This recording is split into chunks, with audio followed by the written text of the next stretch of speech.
지금 보고 계신 곳은 인천 미추홀구에 위치한 인천대학교 제물포 캠퍼스입니다.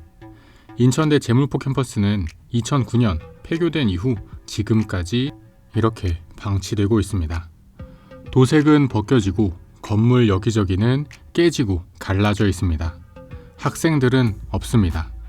학생과 교직원들은 없고 건물 입구에는 진입 금지 표지판과 위험 시설물이라는 알림판이 군데군데 있습니다. 가로등도 몇 개 없는 이곳은 저녁이 되면 특히 더 어두컴컴해지고 화물차 주차장으로 전락해버립니다. 제물포 캠퍼스가 송도 캠퍼스로 이동한 이후 지금 보고 계신 것처럼 도시 한복판의 대학교 캠퍼스도 슬럼화가 되어가고 있습니다. 출산율이 낮아지고 학생이 줄어드는 것은 이제 피할 수 있는 현실이 아닙니다.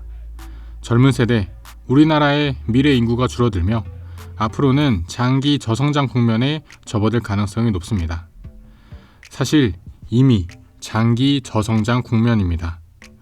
이창용 한국은행 총재도 금융통화위원회 정기회의 후 기자회견에서 저출산 고령화로 우리는 이미 장기 저성장 구조에 와 있다.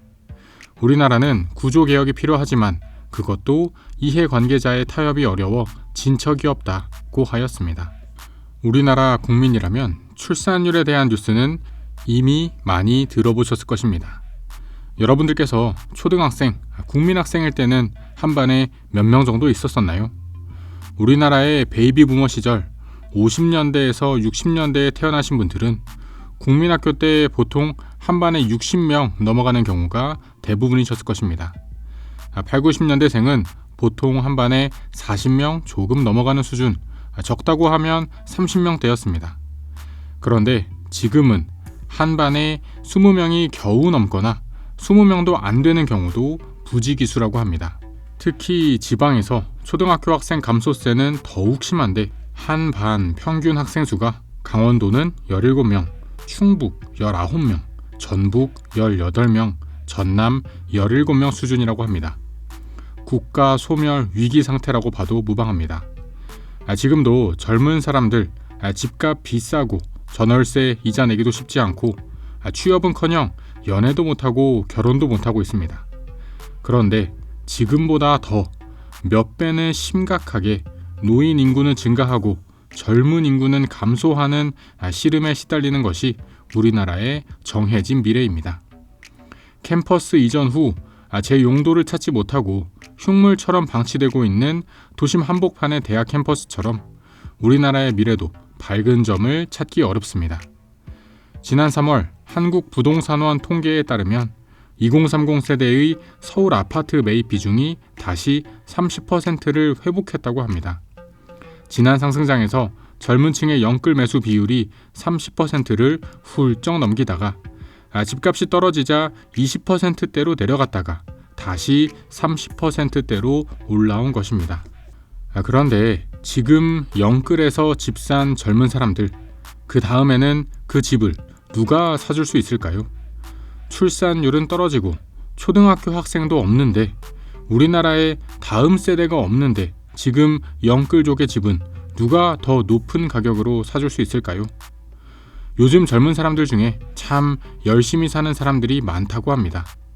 월급으로는 부족하니 배달도 하고 대리운전도 하고 한 푼, 두 푼 더 모으고 차도 안 사고 비싼 밥도 안 먹고 여행도 안 가고 하루에 몇 시간씩 노동하고 근데 그걸 집 한 채 사가지고 평생 빚만 갚는 게 맞는 걸까요?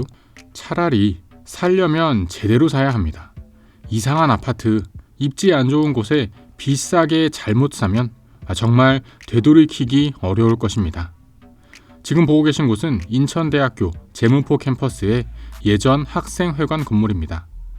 앞에 간이 운동장에서는 학생들 농구하고 술 먹고 바람 쐬고 학생회관 동아리방에서는 왁자지껄 떠들고 노래 부르고 하는 모습이 있어야 하지만 농구 골대는 녹슬어서 부서질 것 같고 학생회관 건물은 칠이 벗겨지고 내부 출입을 막는 안내문이 을씨년스럽게 있습니다. 이렇게 날씨가 좋은데 학생들은 한 명도 보이지 않고 주변 동네 분들만 운동 삼아 산책하시는 분들 몇 명만 있을 뿐 이곳 캠퍼스는 완전히 버려져 있다고 봐도 무방합니다. 대학교 캠퍼스는 한 동네를 먹여 살리는 역할도 합니다. 젊은 학생 유동 인구가 생기면 주변으로 상권이 활성화되는 것은 물론이고, 집이 먼 친구들은 기숙사, 원룸에 자취하니 지역 인구가 늘어나는 간접 효과도 있습니다. 그리고 대학 교육시설 투자가 일어나니 지역 사회 분위기도 나아집니다. 그러나 이것은 대학 캠퍼스가 잘 돌아갈 때의 이야기입니다. 지금 보고 계신 경우처럼 캠퍼스가 이전을 하고 나면 캠퍼스 소멸뿐만이 문제가 아니라 지역사회에도 큰 악영향을 미치게 됩니다. 건물은 방치되고 인구는 줄어들고 상권은 쇠퇴하고 찾아오는 사람이 없으니 더 쇠퇴하는 것입니다.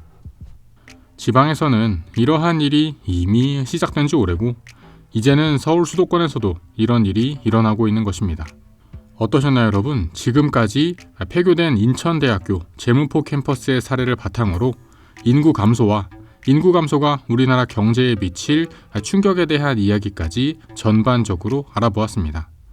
몇몇 분들은 출산율 감소라고 하면 어차피 지금 아이들이 자라서 성인이 될 때까지는 20년 넘게 남았으니 그 사이에 외국인 이민을 받든 국민 생산성을 높이든 해결 방안을 찾으면 되는 게 아니냐라고 말씀하십니다.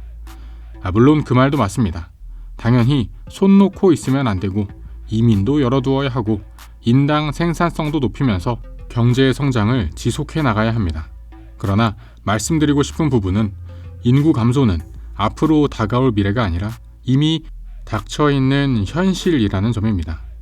지금 젊은 층들이 50대, 60대의 집을 비싼 가격에 사주면 그 다음에는 누가 사줄까요? 평생 열심히 벌어서 소비도 하고 투자도 해야 경제의 사이클이 돌아가는데 번 돈을 모두 집 한 채 사는데 다 써버리니 우리나라 경제가 생산성이 있을 수 있을까요? 물론 집 사는 것이 나쁘다는 것이 아닙니다. 그래도 마음 편히 나와 우리 가족 발 뻗고 잘 집이 있으면 좋고 되도록이면 좋은 입지에 좋은 가격에 사면 좋겠지요. 그러나 돈만 벌면 집 노래를 부르는데요. 국가 입장에서도 외국 투자를 유치하고 미래 연구 개발에 소비가 촉진되어야 하는데 세대 간에 집을 사고 파는 데만 모든 돈이 들어가니 경제의 생산성이 높아지기 어렵다는 점을 말씀드리고 싶습니다. 2030 세대의 서울 아파트 영끌 매수 비중이 넉 달 만에 30%를 다시 돌파했다고 하는데 이러한 현상이 상당히 걱정되는 이유입니다. 이곳 인천대학교 제무포 캠퍼스도 송도 이전 후 유휴 부지가 점점 슬럼화되어 가고 있는 현상에서 벗어나서 다시 인천 구도심의 거점 입지로 원도심의 경제 재생을 위한 중심 시설로 거듭날 수 있기를 바랍니다. 긴 영상 시청해주셔서 감사드립니다. 영상이 마음에 드셨다면 채널 구독과 영상 좋아요까지 부탁드립니다. 그럼 저는 다음에 또 새로운 부동산 이야기로 찾아뵙겠습니다. 감사합니다.